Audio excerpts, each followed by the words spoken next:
जय Hind dear student. आज इस वीडियो में हम देखेंगे क्लास 12th बायोलॉजी के जो 5 महत्वपूर्ण जो अंतर हैं, तो वही आज इस वीडियो में हम देखेंगे।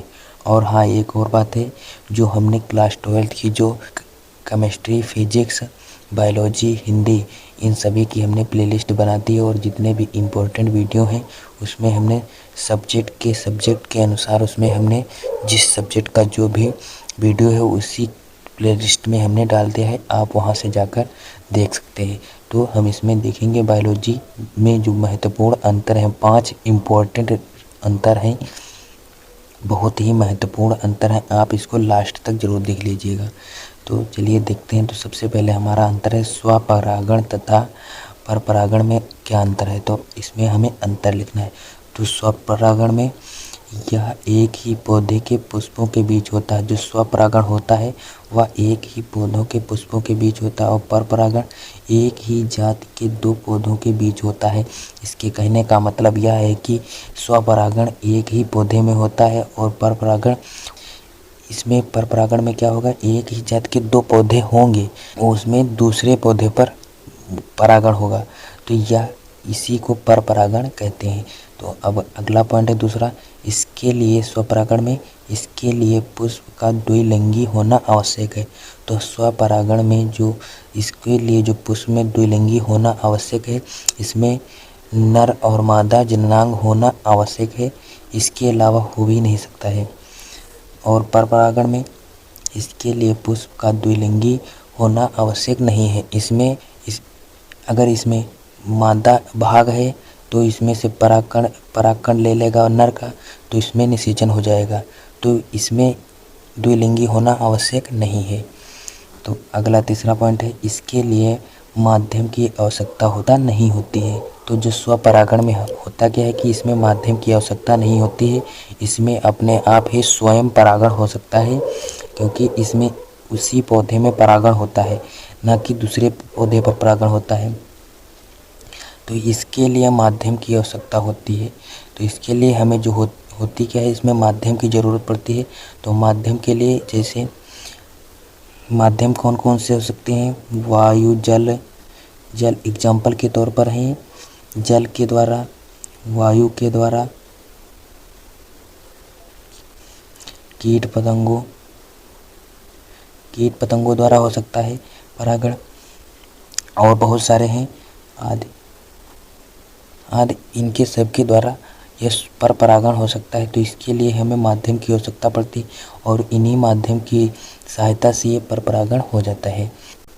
आप देखते हैं चौथा पॉइंट, तो इसमें परागकण कम खर्च होते हैं।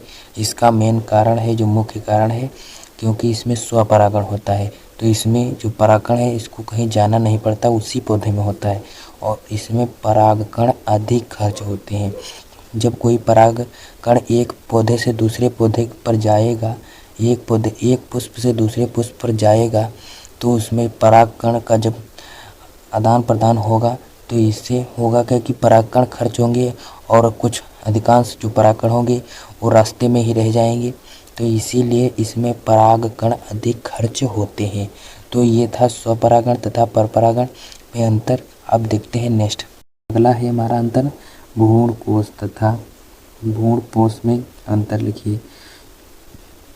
तो दोनों तरफ हम एक तरफ भ्रूणकोश डालेंगे हेडिंग, और दूसरी तरफ भ्रूणपोष।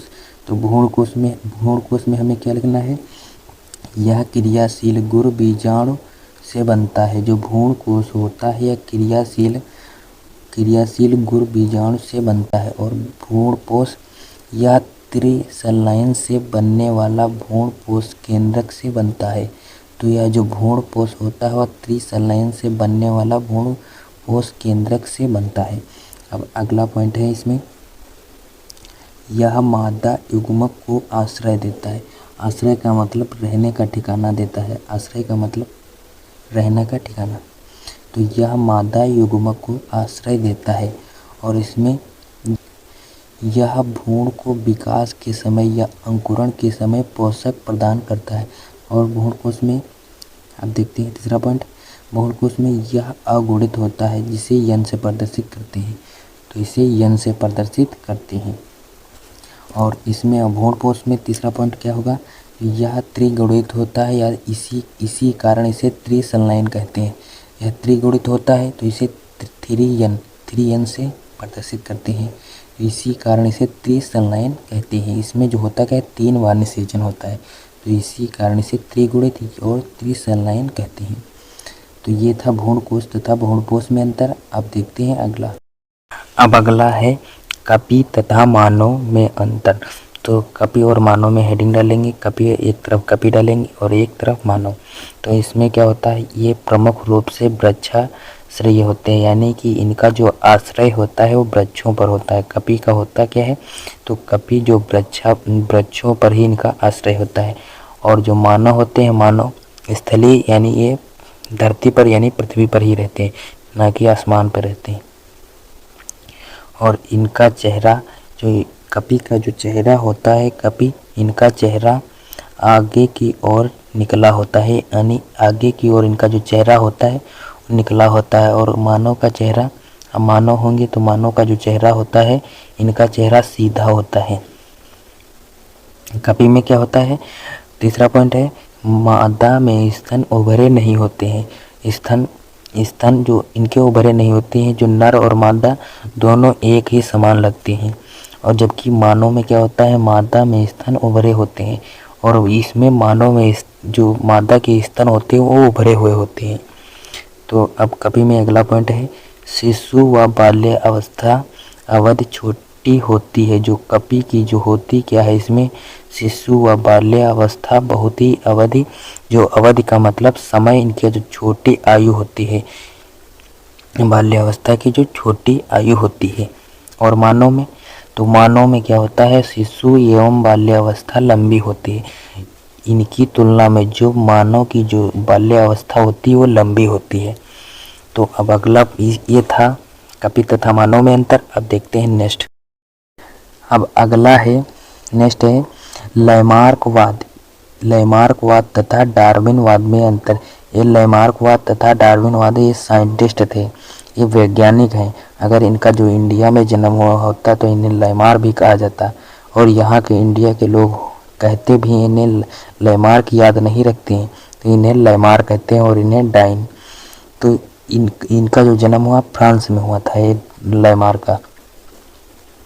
तो एक तरफ हम लैमार्कवाद तथा डार्विनवाद लिखेंगे। तो लैमार्क का कथन क्या था, लैमार्क ने क्या कहा, इन्होंने आनुवंशिक के बारे में ही बताया है। तो यह उपार्जित लक्षणों की वंशागति पर आधारित है, यानी कि जो लैमार्क ने बताया क्या, यह उपार्जित लक्षणों की वंशागति पर आधारित है। और जबकि डार्विनवाद ने क्या कहा, यह प्राकृतिक चयन पर आधारित है। अब अगला पॉइंट है, इनके अनुसार जिराफ को भोजन के लिए अपनी टांगे व गर्दन को ऊंचा करना पड़ता था, जिससे कारण ये लंबे हो गए। तो इसी कारण वे लंबे हो गए, लेकिन ऐसा यहाँ पर 2 बार लिखा है। लेकिन इनका जो कथन क्या था, तो इनका कथन था कि इनके अनुसार जिराफ की भिन्न भिन्न प्रजातियां थी।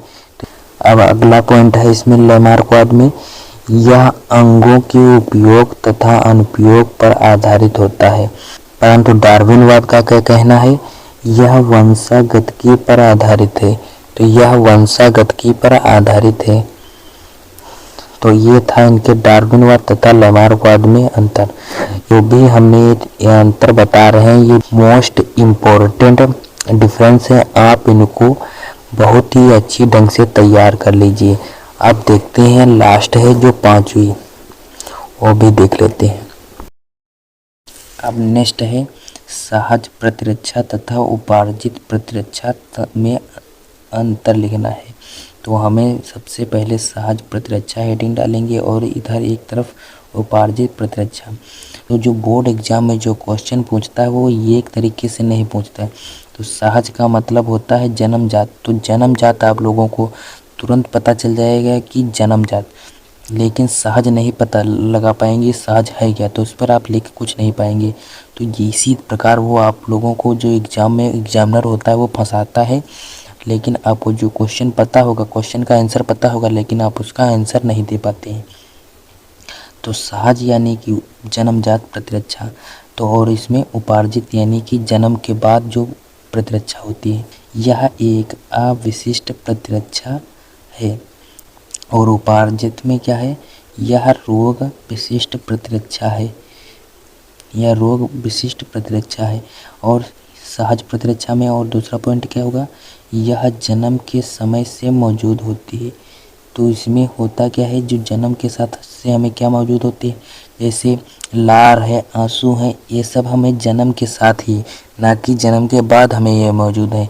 लार, थूक, ये सभी खेखार उखार, ये सब जन्म से पहले ही ये जन्म के साथ ही हमारे पास ये मौजूद होते हैं।